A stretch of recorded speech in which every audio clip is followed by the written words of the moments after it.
Hello friends, আসসালামু আলাইকুম। শাইলাস kitchen বিডিতে আপনাদের সকলকে স্বাগতম। আজকে তৈরি করব আলুর ডাউল। আশা করছি সবার ভালো লাগবে। তাহলে চলুন ভিডিওটি দেখে নিই। 1 কেজি পরিমাণ আলু আগে থেকেই সিদ্ধ করে খোসা ছাড়িয়ে নিয়েছি। এবার আলুগুলো গরম থাকতে থাকতে এভাবে ম্যাশ করে নিতে হবে। খুব ভালোভাবে মিহি করে ম্যাশ করে নিতে হবে যেন ভিতরে কোনো দানা না থাকে। একটি প্যান গরম করে 1/3 কাপ পরিমাণ রান্নার তেল দিয়ে ম্যাশ করে রাখা আলু খুব ভালোভাবে ভেজে নিতে হবে 2 মিনিট সময় ধরে।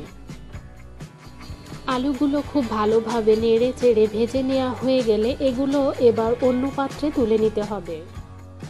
একই পাত্রে 4 টেবিল চামচ পরিমাণ রান্নার তেল দিয়ে 2 টেবিল চামচ পরিমাণ পেঁয়াজ কুচি লাল করে ভেজে অন্য পাত্রে তুলে নিয়ে একই তেলের মধ্যে দিয়ে দিতে হবে 1 টেবিল চামচ পরিমাণ পেঁয়াজ বাটা, 1 টেবিল চামচ রসুন বাটা, 1 টেবিল চামচ আদা বাটা, 1 টেবিল চামচ জিরা বাটা, 1 টেবিল চামচ শুকনো মরিচ বাটা, পরিমাণ মতো হলুদ গুঁড়ি, স্বাদ মতো লবণ দিয়ে 2 মিনিট সময় ধরে মশলা ভেজে নিতে হবে।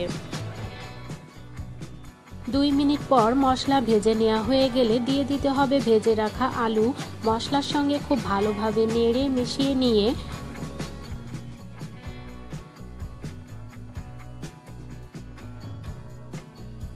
দিয়ে দিব ফুটন্ত গরম পানি 3 কাপ পরিমাণ। এখানে অবশ্যই গরম পানি ব্যবহার করতে হবে। এবার গুলিয়ে নিয়ে দেখে নিতে হবে ঘনত্ব কতটুকু। আমার কাছে মনে হয়েছে ঘন বেশি রয়েছে, তাই আমি এখানে আরও 1 কাপ পরিমাণ গরম পানি ব্যবহার করলাম। ঘনত্বটা সম্পূর্ণই আপনাদের উপর নির্ভর করে, তবে আমি যতটা ঠিক পারফেক্ট করা যায় সেই পরিমাণেরই পানি দিয়েছি। এবার জাল ওঠা পর্যন্ত অপেক্ষা করব। জাল উঠতে উঠতে এদিকে আমি অন্য কাজটি সেরে নিই। তবে এই পর্যায়ে চুলার আঁচটা অবশ্যই হাই হিটে রেখে ঢাকনা দিয়ে জাল করতে হবে। আগে থেকে ভেঙে নেওয়া 3টা ডিম, 1/3 কাপ পরিমাণ পেঁয়াজ কুচি, পছন্দ মতো কাঁচামরিচ কুচি, স্বাদ মতো লবণ দিয়ে খুব ভালোভাবে ফেটে নিয়ে